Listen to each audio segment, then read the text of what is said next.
ఏంటంటే కొంతమంది పాలిస్తే అందం పోతుంది ఇంకేదో ఆలోచించి కూడా కొంతమంది పాలు ఇవ్వకుండా ఉంటే కనుక అది మనకే ముప్పు.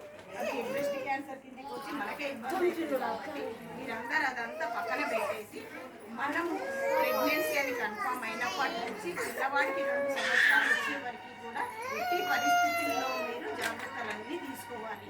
ఎవరి మాట విని ఏదో పనికి పోవద్దు, ఎటువంటి గొడవలు పెట్టుకోకుండా మీరు ఆ 2 సంవత్సరాలు పీస్ఫుల్ మైండ్తో ఉంటేనే పిల్లవాడు మంచిగా ఉంటాడు. వాళ్ళకు మీరు పుట్టంగానే పాలు ఇవ్వడం కూడా అది ముడిపాలు వాళ్ళు ఇవ్వడం వల్ల వాళ్ళ లైఫ్ అన్నది మనం 100 ఇయర్స్ మనం లైఫ్ ఇచ్చిన వాళ్ళం అవుతాము.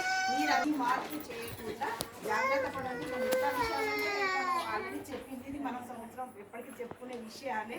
కొంచెము అందం పోతుందనో ఇంకేదో విషయాలు అనుకోని మీరు ఇవ్వకుండా ఉంటే అది మనకే ప్రాబ్లం అవుతుంది. కాబట్టి మీరు కొంచెం అది చేసుకోండి.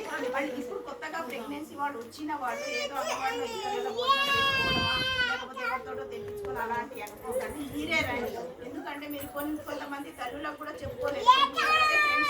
ఫ్రెండ్షిప్ అన్ని రకాలుగా మనము పంచుకుంటాం. మన బాధలైనా ఏదైనా కొన్ని పంచుకోగలుగుతాం కొన్ని విషయాలు. కాబట్టి మీరందరూ వస్తే ఇంతకుముందు అనుభవం ఉన్న వాళ్ళు ఉంటారు కదా, ఇక్కడ తల్లులు ఉంటారు, లేకపోతే సెకండ్ ప్రెగ్నెన్సీ ఆమె ఉంటుంది. వాళ్ళకి ఫస్ట్ ప్రెగ్నెన్సీ ఆమె తెలుసుకోవడానికి ఛాన్సెస్ ఉంటాయి. ఎలా పాటించాలి, ఎలా ఉండాలి అనేది వీళ్ళ ద్వారా కూడా మనం తెలుసుకుంటేనే ఇలాంటి వీళ్ళ అనుభవం ఉన్న మీరమ్మ 2వ తారీఖు 3వ తారీఖు కల్లా డిస్ట్రిబ్యూషన్ క్లోజ్ చేసుకోవాలి. ఈ పరిస్థితుల్లో మీరు లాంచ్ చేయొద్దు. లేదు మేడం ఆమె రాదు ఎగ్స్ వచ్చినప్పుడే వస్తా అన్నారంటే అది కుదరదు. ఫస్ట్ బాలమృతం తీసుకున్నాకనే ఎగ్స్ ఎప్పుడైనా రానియండి. కొంచెం ఈ విషయాల్లో జాగ్రత్త పడండి. మీరు మాత్రం 2 సంవత్సరాల పిల్లవాడిని జాగ్రత్తగా చూసుకుంటే వాళ్ళకి 100 ఇయర్స్ లైఫ్ మీరు ఇచ్చిన వాళ్ళు.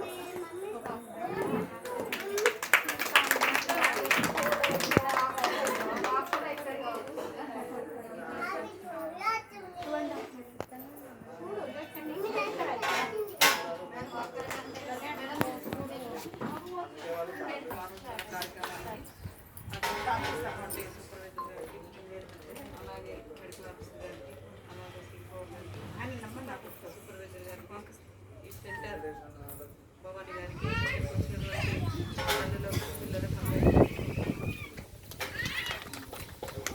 ఇప్పటిదాకా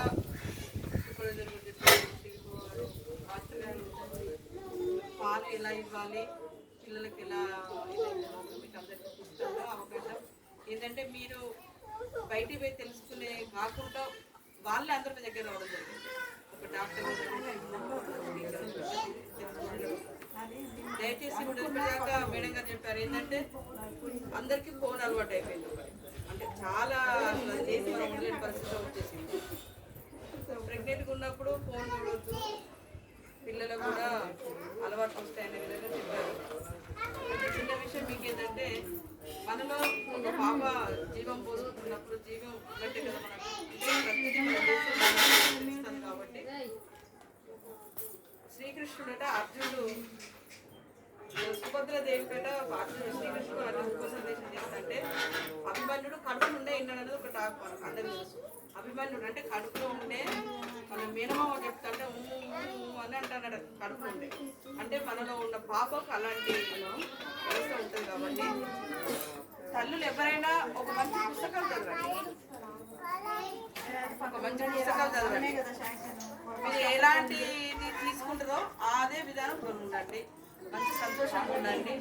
కుటుంబం అన్నప్పుడు అన్ని రకాల సమస్యలు మంచి చెడు ఉంటాయి. కానీ వాటి అన్నిటికీ మీరు ప్రెగ్నెన్సీ ప్రశాంతంగా ఉండాలని మేడం వాళ్ళు చెప్పారు. అవన్నీ కూడా మీరు తప్పకుండా పాటించాలి. ఇదిలో మేడం నేను కూడా రియల్గా పాలు వెళ్ళేవాళ్ళని చెప్తాను. మా ఇంట్లో మనవరాలు చిన్న పాప ఆమెకు నైట్ కూర్చుని పెట్టి పాలు పియాల్సి వస్తాను.